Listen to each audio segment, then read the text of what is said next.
So let's check this exam problem. We have this truss here and we want to calculate and draw the influence line for the member IJ. In order to do that, we will do as usual and we will assume a unit load of 1 applied on the mid of the truss here.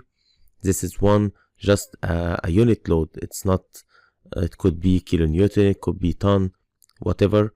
It doesn't matter for us now because we are just drawing an influence line. We are not calculating an actual force.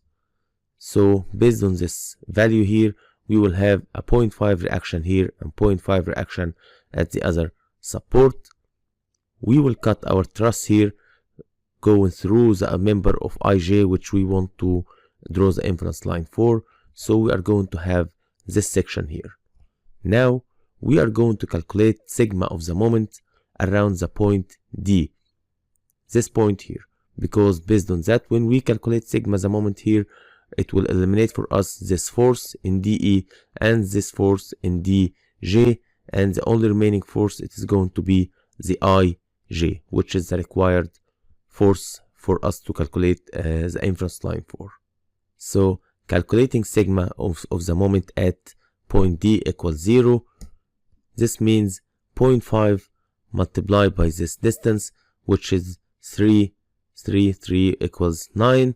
This is going to equal Fij multiplied by 4, which is the height, because this moment in this direction, it is clockwise moment, and this force, it creates counterclockwise moment.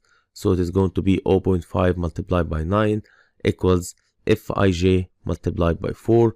This means that Fij equals 1.125, and it is tension load.